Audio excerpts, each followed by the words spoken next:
This is the world in 2109. After the corn syrup droughts, after the bandwidth riots, after people stopped trying to fix problems and just tried to outlive them. Hold on. Can we switch the language?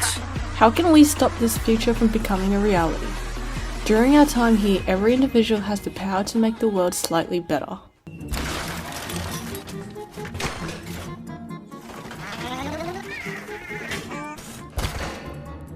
Our team looks at how we can work together as a community in creating a better future for the world. In order to create sustainability, we focus on promoting the use of the shared library of goods within every community. The library of things is any collection of objects loaned and any organization that practices such loaning in pursuit of the encouragement of sustainable lifestyles. What it is fairly self-explanatory. Instead of loaning out books, the library of things loans out everyday items in our life so that people can borrow them for an amount of time, then return them back. Now, there are lots of items that we need only on occasions. These could include everything, you name it. So if you don't need something, send them to the library so people can pay you to use it for a night or two. And if you just need something for the weekend, why go spend the money to buy it and have it sit in the garage for the rest of your life when you can just borrow it for less than a quarter of that price? The Wheel is the one and only library of things in the Sutherland Shire.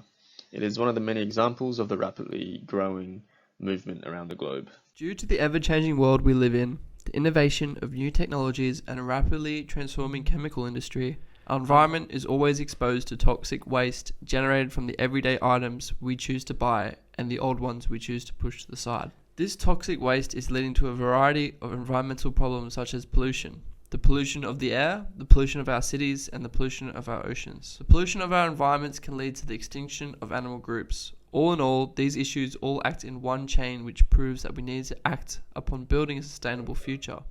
What do we do with our everyday tools? Once they get old, we throw them to the back and buy new and improved tools. The problem with this process is that we continue to buy the latest tools and make our toolkit larger and larger. Because our shed is overcompensated, we do a rubbish collection and get rid of all those tools that we haven't used in years, when a few years earlier we could have traded them in. Landfills become bigger and start to overfill. The generation of waste in Australia is increasing each year. In 2019, there was an estimate of 74 million tonnes of waste generated in Australia. All the waste generated fill landfills, which because of the significant amount, overcompensates and leaks into our environment. We must change and start to build, not only for us, but for the future generations to come.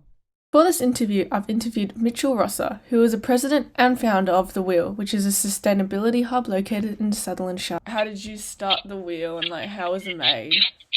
Okay, so we started off, it was Indiana and I. Yeah. And we were just sort of tired of excessive consumption and people just buying stuff that they didn't need.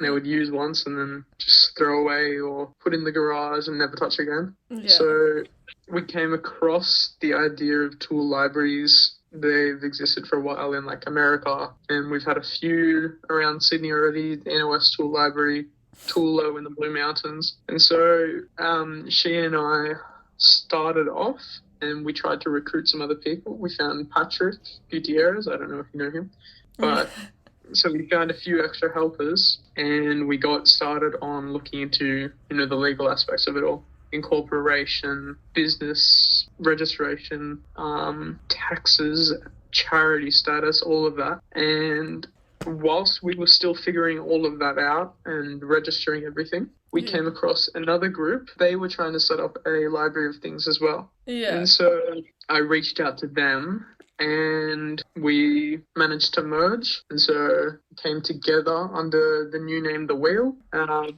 as a joint venture. Finished off registering, incorporating, getting our taxes ready, applying for charity status, and that was how we all got started. What impact do you want to make with this sort of thing? Ideally, I'm of the opinion that people doing what we are doing shouldn't exist. I'm of the opinion that real impact is going to come from government measures. The 3 R's, reduce, reuse, recycle, they're in order.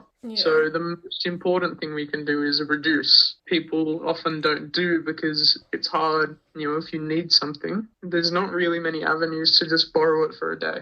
Yeah. So that's what we first started off with. We want that to become an option, but it's a lot of work for volunteers and charity workers to actually do in their spare time. And I would like to eventually have our project be picked up by perhaps the council and become incorporated within the Southern Australia Library system. That's how it operates in Berkeley, in California. Their tool library is part of the Berkeley Public Library system to show an example for the government to hopefully make them inspired enough to act on their own. In order for this ambitious approach to sustainability to be successful, we need communities, no matter how small, to become involved in implementing these strategies. We aren't promising this will be an easy undertaking, but we believe it'll be a worthwhile venture. So just how do we go about setting up these libraries? To start out this project, do some research in your community and find out if there are other similar projects running and what type of things they are collecting. As a community project, an important step would be to get some help from others within the community. This is a project that will require support and belief, so tell your friends, your neighbours and your family and gather as much support as you can get. Enthusiasm is contagious, so spread it. The next step is to reflect on some key questions about what you're hoping to achieve with this project. You should ask yourself why your community needs this.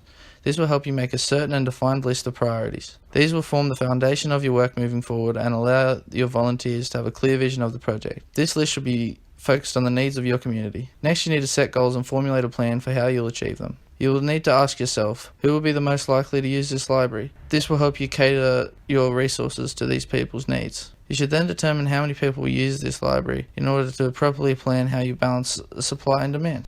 In conclusion, the Goods Library Guild was set up to empower every individual to make the world a slightly better place. Through promoting sustainability in the world and detailing the impact these projects have had in smaller communities, we can reimagine how they could help on a larger scale.